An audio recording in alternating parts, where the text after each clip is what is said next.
Welcome back to another episode of What's Been Happening, your weekly episode of Where to Get the Newscast under the astrology lens. Your host here, Make a Wish, in the building. This week we're going to be covering September 4th through the 17th. This is a double dose of week each because unfortunately the week before didn't have a whole bunch of coverage in, so we're gonna just unfortunately mold it together with the next 2 weeks. So we got enough stuff here to whet your appetite, you know what I mean? So going into it, let's begin. Team Taurus loses a big name over in England. Victorian Queen Elizabeth II has passed away after 96 years, being the longest reigning British monarch to date. Also known as the longest reigning female head of state, just state, probably in history. I had to double check this one to make sure, but long time. In case you didn't know, she was the head of the Commonwealth, which was in charge at her time 32 sovereign states, and up until her death, she had 15 under the helm. Now, if you're like me, I would say double check and look into what actually sovereign states are, the head of the Commonwealth, because actually it's a big thing. She was the queen of several sovereign states, those including like Canada, Jamaica, Barbados, Bahamas, Barbados, one of those, Australia. Look it up, look it up. There's actually a lot more to it than just queen, monarch of everything that they surveil. It's a lot of rules and regulations. It's kind of like a nice high class club, put it like that. Now, in case you happen to be in the area, or if you already live over there, the queen will be lying in state. Basically, you come and visit her corpse, coffin, or whatever they have it fully designed as in Westminster Hall over in the UK, Britain, England, one of those European countries. She'll be there for 4 days until 6:30 a.m. on Monday when they actually finally take the body, coffin, or whatever over to the funeral plot or cremation area or whatever it is they do. I don't know the full details, but that's where they actually finalize the the death of her under the current restrictions or policy regulations set back in like 1902 or some way long time ago in regards to how a monarch dies. A whole bunch of information's out there, plethora of this stuff. Okay, I don't know too much about it. Look it up though; it's actually really interesting if you actually want to get that far into it. Consequently, or conveniently, whichever you want to put, that TV show on Netflix named The Crown has skyrocketed in America to be in the top 10 most viewed Netflix TV shows. The Crown is like a retelling documentary style show about the Queen. So I'm not sure how all the royalties work about this, whatever, but just know that America finally caught up with the rest of the world because it was top 10 in many other countries that are actually part of Commonwealth and other such things. Ridiculous. Check it out. I should check it out. I haven't checked it out yet, but I'm pretty sure it's good. Interesting, like The Last Dance, but well, it was The Last Dance. Oh, but on that note, though, it segues into my next headline. Scorpio has landed a brand new promotion. Scorpio Charles Philip Arthur George III has just acceded up to King Charles III. He is a new monarch of Britain and the new head of the Commonwealth. Up until September 8th, the passing of Queen Elizabeth II, King Charles III, he was the longest running heir apparent in Britain, being the fact that he was waiting for the Queen to pass to take over the throne. So that record he holds, he gave that up and now has a new record of being the oldest acceding monarch to take the throne. So I mean, that's two records right there he holds.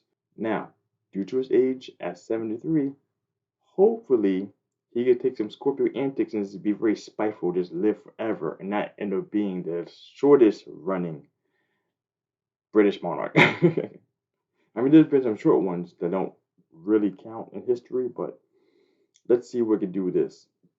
Now, I pray for no one's death or downfall, but we got a new king. Let's see what happens in power. Gemini beats Leo to secure the title.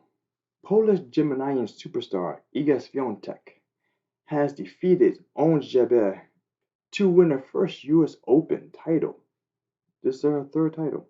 And now Iga, she has been the first Polish representative, not Polish person. I gotta double check this information to be accurate. But the first person representing Poland to win a U.S. major in tennis history. Breaking new grounds here. And also with her winning this U.S. Open, she has literally concreted the current concept of her being the new woman to beat in the women's division. She's number one. She's been dominant for quite some time. We were looking for a new potential Serena Williams situation, and she lacks the color, but she does not lack the skill set.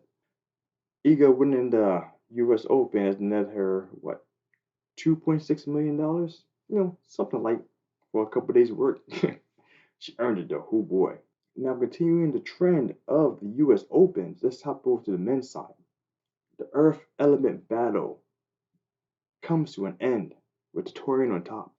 Taurian Carlos Alcaraz Garcia has defeated Capricorn's Casper Ruud to win his first Grand Slam title. First Grand Slam title at the age of 19. The youngest person to be declared number one in the men's ranking. However, he's not the youngest person to win a Grand Slam title. That title still belongs to Piscean Michael Chang, who won the French Open in 1989 at the age of 17. 17! And the crazy thing about that, he was an American too. That was back when America had the real power in tennis.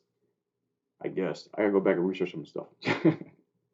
Now, for Carlos's win, he actually was able to secure himself another payday of $2.6 million, just as well as Iga did. When tennis plays, tennis pays. What can we say, right? Ooh, boy. Capricorn convicted of racketeering and sexual offender charges. The Chicago jury found Capricorn Robert Kelly guilty of 6 charges of sexual exploitation and enticement of a minor, and 3 charges of child pornography for making videos of him sexually abusing his 14-year-old goddaughter. He's already serving 30 years for federal racketeering and sex trafficking. One of the key people in helping to bring him down for his child abuse allegations for all these years is a woman by the name of Jane. Air quotes because of the fact that she's using pseudonyms to not use a real name. She alleges that she has been abused hundreds of times. Those quotes were actually quoted when I read this. Hundreds of times by Robert Kelly between the ages of 15 to 18. And she was being manipulated and coerced from him when he was 30, 31, 30-ish, 36, ballpark, to keep things secret from her parents to remain loyal to him. At the current time, Jane is 37 years old, but she was only one of the 5 women who came to testify against Kelly during these trials and accusations. There are times when I say things about guilty until proven innocent, innocent until proven guilty, but these red flags have been up for so long. Everyone tends to forget that he married Aaliyah when she was like 14, 15 years old. There's been countless times when they had video evidence and the big court case back in the days everyone jokes about. Shit like this. There were so many times this stuff happened. It's about time that justice was being served appropriately, Forget stardom, forget celebrityness. Everyone who does wrong deserves to get their L's when it's time to take them. You know what I'm saying? And I don't like to play favoritism, but you earned this one. Your actions earned these results. Aquarian star sets another record at the New York auction. Acquiring Michael Jordan's jersey from the first game of the 1988 finals has sold for a record-setting $10.1 million for breaking the record for game-worn memorabilia. It is now the most expensive Michael Jordan item sold, the last being an autographed card that sold for $2.7 million. Now, that game that he wore the jersey, the Bulls actually lost that game, but it doesn't matter because right now, whoever sold this is a winner. Team Taurus and Team Cancer finally wrapped things up for a big dispute. The trilogy between Taurian Gennady Golovkin and Cancerian Saul Canelo Alvarez has finally come to its completion after all these years. We finally get Fight 3. Fight 3 happened literally a couple hours ago. Well, when this releases, it'd be like plus 10 a couple hours ago. And Canelo Alvarez finally clears everything up with a very decisive victory, unanimous decision at the end of the day. This was a very, very trying situation because if you guys remember, the first fight was a very controversial ending, which a lot of people, myself included, thought Triple G won. The second one being very, very dominant, but still a close, well, not very, very dominant, but it was a very close battle that ended up with another controversial decision. The third one, though, no doubts whatsoever. Canelo clearly won decisively. And it's great too because now at the end of the day, both the guys after the battle, they had a whole bunch of on in the ring and out of the ring drama going on. They were able to both be sportsmen, handshake, hug it out, and they both said, hey, guess what? We're moving over their careers and having some more fights still going on. Canelo is still champion, unified champion at 168, and he's going to do some more things. And Triple G is still champion at the middleweight, and she has two belts. So they're both not done yet, and they're not coming back. I hope they ever come back together because I don't want to see the fourth fight. We're good. Thank you very much, guys. Now, with that being said, everything's fully wrapped up for the last 2 weeks. There were a few other